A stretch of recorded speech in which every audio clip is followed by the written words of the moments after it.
बिस्मिल्लाहिर्रहमानिर्रहीम। अस्सलाम वालेकुम नाज़रीन, आप यूट्यूब चैनल देख रहे हैं। मैं इमरान ख़ान हूँ। पाकिस्तान तहरीक इंसाफ पर लगातार छापे पड़ रहे हैं। 10 मुहर्रम की सुबह यानी आधी रात का वक्त था, सुबह होने वाली थी, तो उस वक्त जमशेद दस्ती के ऊपर एक छापा पड़ा। बड़ी मुश्किल से उन्होंने गिरफ्तारी को अवॉइड किया और वो बता रहे हैं कि बहुत बड़ी तादाद में पुलिस आई थी, उन्होंने हल्ला बोल दिया था, लेकिन जमशेद दस्ती महफूज रहे, गिरफ्तार होने से बच गए। लेकिन बाद में उन्होंने एक वीडियो पैगाम फौरी तौर पर जारी किया और उन्होंने बताया कि वो किन हालात से गुजरे और किस किस्म का दबाव उनके ऊपर डाला जा रहा है।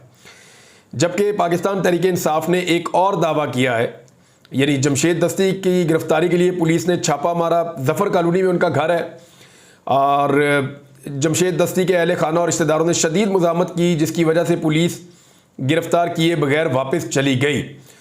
जमशेद दस्ती ने अपने बयान में कहा कि तहरीक इंसाफ में शामिल होने के लिए बयान हल्फी जमा करवाने पर मुझे इंतकामी कार्रवाई का इस वक्त निशाना बनाया जा रहा है।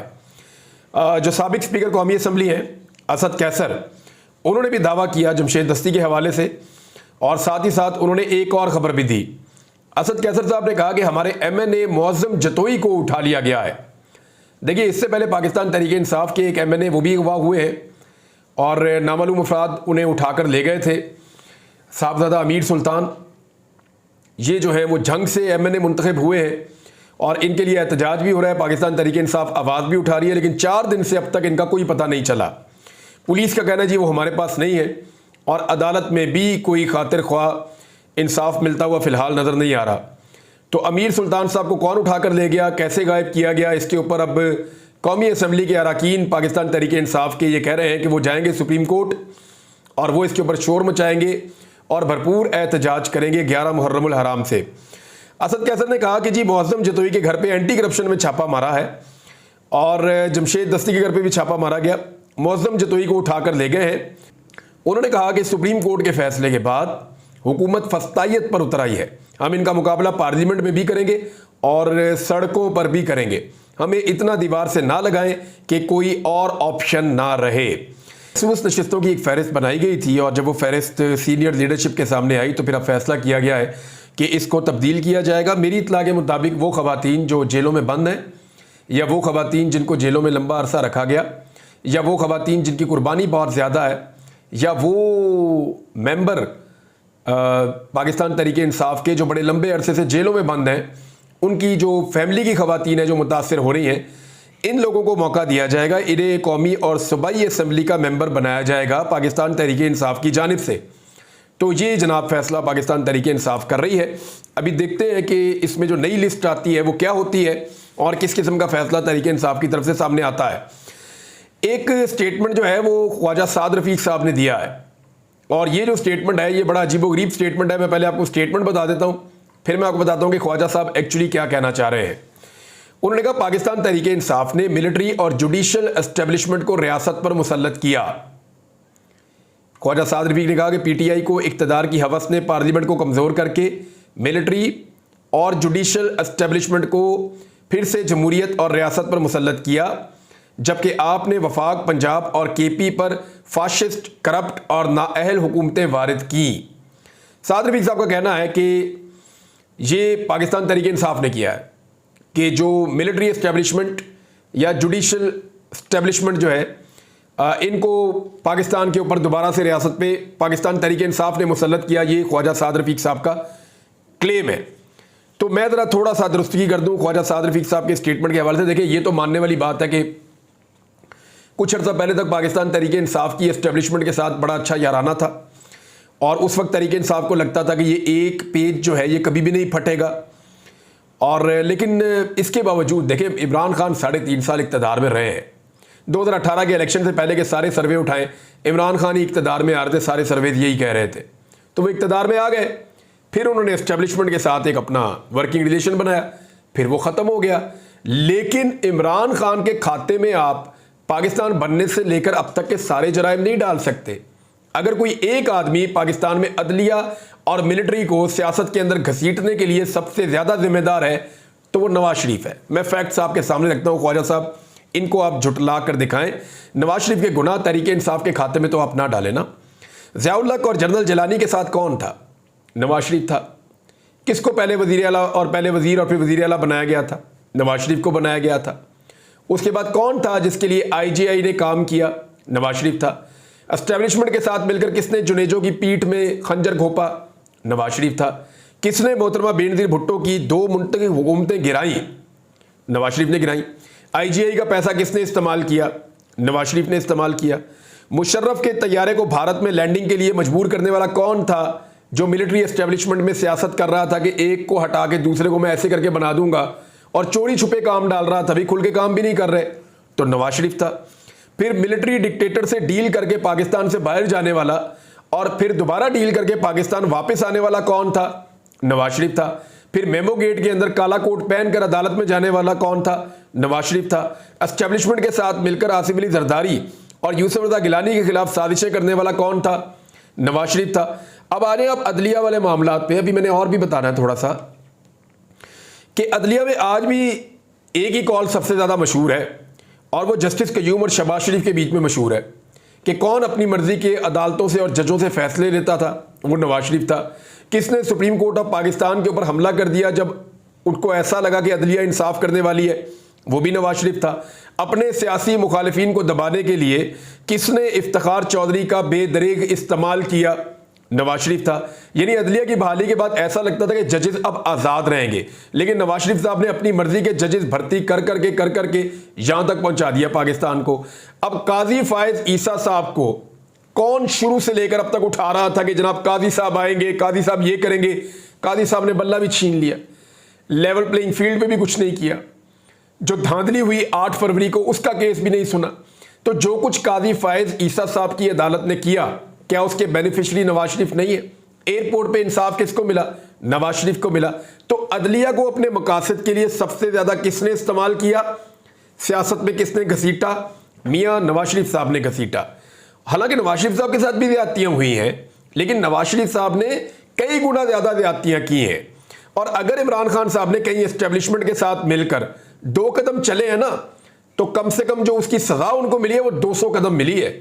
यानी इतना बड़ा फर्क है। और नवाज शरीफ ने जो एस्टेब्लिशमेंट के साथ मिलकर, चाहे वो मिलिट्री एस्टेब्लिशमेंट है, चाहे वो जुडिशियल एस्टेब्लिशमेंट है, नवाज शरीफ ने इनके साथ मिलकर जो गुनाह कबीरा इस रियासत के साथ या इस मुल्क के साथ किए हैं, उसके बदले में नवाज शरीफ साहब को सजा कोई नहीं मिली, हमेशा उन्हें इक्तदार मिला है। अब जनरल बाजवा साहब को कौन सियासत में घसीट कर लाया? खुद बता रहे हैं, नून लीग के अपने बंदे बता रहे हैं कि जनाब मियां नवाज शरीफ साहब को डील के तहत बाहर भेजा गया था 2019 में। फिर इमरान खान की हुकूमत बनाने के लिए बाकायदा प्लान किया गया था। फिर जनरल मुशर्रफ गवाही दे रहे हैं, पीएमएलएन खुद गवाही दे रही है, उनके अपने बंदे नून लीग के और पीपल्स पार्टी के अब कहना शुरू हो गए कि हमारी गलती थी, हम जनरल बाजवा की बातों में आ गए और हमने इमरान खान की हुकूमत गिरा दी। तो ख्वाजा साद रफीक साहब, ये सारा कुछ आप लोगों ने मिल मिलाकर किया और आप सारे इस गंद का हिस्सा थे। लिहाजा आप एक पार्टी के ऊपर नहीं डाल सकते। आज आप उसकी मकबूलियत से खाइफ है इसलिए कि उसने डील नहीं की वापस मुड़ के। तो अगर वो डील कर लेगा तो ख्वाजा साहब वो तो आपकी तरह का हो जाएगा, फिर आपको ठंड पड़ जाएगी। यानी नवाज शरीफ साहब ने और शहबाज शरीफ साहब ने किस तरीके से इक्तदार पर वापस कब्जा किया, कैसे फार्म 47 के तहत, जाली फार्मों के तहत इन्होंने अपनी हुकूमत बनाई। 17 बंदे इनके हैं और हुकूमत इनकी पाकिस्तान में 2/3 अक्सरियत की बनाई जा रही है। ये कैसे हो सकता है? तहरीक इंसाफ का क्लेम है ये 17 सीटें जीते, वो चले 30 जीत गए होंगे, लेकिन 30 सीटों के साथ 2/3 अक्सरियत तो नहीं हो सकती। या आपको अब 224 पूरे हर हाल में करवाए जाए। यहां पे एक स्टेटमेंट है, मुझे याद आ गया, वो स्टेटमेंट दिया है हमाद अजहर साहब ने। जरा ये स्टेटमेंट आप सुने, बड़ा मजेदार है। वो कह रहे हैं जी पाकिस्तान की एस्टेब्लिशमेंट की सादा तरीन ख्वाहिशात कौन सी है? नंबर 1, 17 सीटें जीतने वाले को 2/3 अक्सरियत दे दो। नंबर 2, कोई जज कानून और आइन के मुताबिक फैसला ना दे। नंबर 3, एस्टेब्लिशमेंट मुल्क की सियासत, मईशत और खारजा पॉलिसी को तायुन करे, लेकिन कोई इस पर तनकीद करने की गुस्ताखी ना करे क्योंकि इदारे का वकार मजरूह हो जाता है। नंबर 4, करोड़ों अवाम की राय रद्दी में जाए, सिर्फ एस्टेब्लिशमेंट के 2 या 3 लोगों की राय मुकद्दस है। नंबर 5, एस्टेब्लिशमेंट को अपने नाकदीन के बेडरूम में कैमरे नस्ब करने के लिए रसाई हो और उनके घर वालों को अगवा करके तशद्दुद का इख्तियार हो। नंबर 6, तमाम अरकान असेंबली अपने वोटर को नहीं बल्कि मुक्तदरा को जवाबदेह होंगे। नंबर 7, तमाम मीडिया और सहाफ़ी या तो टाउट बन जाए या मुल्क से दरबदर हो जाएं। नंबर 8, एस्टेब्लिशमेंट को हर 2-3 साल बाद किसी सियासी रहनुमा को गद्दार करार देने और करप्ट सियासतदानों को सदर के ओहदे पर मुसल्लत करने का इख्तियार हो। बस इतनी सी तो ख्वाहिशात है एस्टेब्लिशमेंट की, और अगर इन्हें मान लिया जाए तो मुल्क में इस्तेहकाम भी आ जाएगा और दूध और शहद की नहरें भी बहने लगेंगी। ये स्टेटमेंट है जी हमाद अजहर साहब का। अब मैं आपके सामने कुछ फैक्ट्स हैं, लेकिन मैं नेक्स्ट वीलॉग में रख दूंगा क्योंकि ये बड़े इंपॉर्टेंट फैक्ट्स हैं बिजली के हवाले से, कि हमारी जेब पर कैसे डाका डलता है और ये पैसा कैसे लूट कर किसकी जेब में डाला जाता है। अगली खबर यह है कि पाकिस्तान पीपल्स पार्टी भी यू टर्न ले गई है और तहरीके इंसाफ पर पाबंदी लगाने के हवाले से वो भाग गए हैं। और अब मुराद अली शाह साहब का जो लेटेस्ट स्टेटमेंट है वो ये कहता है कि पीपल्स पार्टी किसी सियासी जमात पर पाबंदी के हक में नहीं है। ये मुराद अली शाह साहब ने कहा। उन्होंने कहा जी इमरान खान साहब को और सियासी जमात को कुछ इकदाम करने होंगे जो वो नहीं कर रहे, लेकिन हम किसी भी सियासी जमात पर पाबंदी लगाने के हक में नहीं हैं और पीटीआई पर पाबंदी के फैसले पर पीपल्स पार्टी से मुशावरत नहीं की गई। तो अब मामला यह है कि पीपल्स पार्टी क्यों पीछे हटी। देखिए, ये एक ऐसी खबर थी जिस पे पूरी दुनिया में नेगेटिव रिएक्शन आया है। ये अपने मुंह से एक दफा तारड़ साहब ने आके बोल तो दिया, लेकिन बाद में पीएमएलएन की अपनी क़यादत ने इसको डिसोन किया। ना सिर्फ पीएमएलएन की अपनी क़यादत ने इसको डिसोन किया, बल्कि उनके जितने भी इत्तेहादी हैं उन सब ने भी इसको डिसोन किया। तो ये तो मजाक बनाने वाली बात है। और ये कैसे पाबंदी लगा सकते हैं एक पॉलिटिकल पार्टी पे, और कैसे साबिक सदर पे और वजीर आजम पे आर्टिकल 6 का मुकदमा लगा सकते हैं। ये ख्वाहिशात तो हो सकती हैं, लेकिन ये चीज़ें मुमकिन नहीं है। जमात इस्लामी नाज़रीन एक धरना देने का प्लान कर रही है, जबकि एक धरना इस्लामाबाद में बैठा हुआ है तहरीके लब्बैक का। तहरीके लब्बैक के धरने के मकासद तो बहुत अच्छे हैं और वो कोई ऐसी चीज़ भी नहीं मांग रहे जो हुकूमत दे नहीं सकती, लेकिन मुझे समझ नहीं आ रही कि हुकूमत ने उनको वहाँ बिठाया हुआ क्यों है। हुकूमत को चाहिए कि उनके साथ बात करे, 10 मिनट के अंदर उनके मुतालबात माने और उनको रवाना कर दें वापस, लेकिन ये हो नहीं रहा। अगर ये नहीं हो रहा तो एक्चुअली क्या हो रहा है ये आपको आने वाले दिनों में समझ आ जाएगी कि तहरीके लब्बैक के लोग आए, उन्हें किसी ने रोका भी नहीं, पुलिस उनको प्रोटोकॉल दे रही है, अफसरान उनको कह रहे हैं रिलैक्स करें, और वो लोग रिलैक्स कर रहे हैं। पुलिस वालों के साथ वो सेल्फियाँ बना रहे हैं और इंजॉय करके आके वहाँ पे वो बैठ गए हैं। अब उनके मकासद तो बहुत अच्छे हैं, लेकिन इतने प्रोटोकॉल के साथ ये वाली हुकूमत किसी को आने नहीं देती। ये हुकूमत उनको खुद लेकर भी आई प्रोटोकॉल के साथ, उन्हें लाकर बिठाया भी हुआ है और अभी उनके साथ कोई इस तरह के मुज़ाकरात करके मामला तय भी नहीं कर रही। तो एक्चुअली इसके अंदर क्या चल रहा है ये आपको आने वाले दिनों में पता चल जाएगा, क्योंकि तहरीके इंसाफ को तो वो नहीं आने दे रहे। वो भी जलसा करना चाहते हैं 27 तारीख को, लेकिन 26 तारीख को जमात इस्लामी ने धरने का ऐलान कर दिया है और वो ये कहते हैं कि 26 जुलाई को इस्लामाबाद में जमात इस्लामी के धरने की तायीद और हमायत उलमाए किराम ने भी कर दी है। और वो आ रहे हैं जी महंगाई के खिलाफ, वो आ रहे हैं जी सूद के खिलाफ और बिजली के बिलों के खिलाफ। इन चीज़ों के खिलाफ जमात इस्लामी भी आ रही है। तो 27 तारीख को पाकिस्तान तहरीके इंसाफ भी वहाँ पे एक जलसा करना चाहती है। तो तब पता चलेगा मौजूदा हुकूमत का, जिन्होंने मुहर्रमुल हराम में एक बहुत बड़े इज्तिमा को फैसिलिटेट करके लाकर बिठाया इस्लामाबाद में, वो 27 तारीख को तहरीके इंसाफ को और जमात इस्लामी को कैसे रोकेंगे।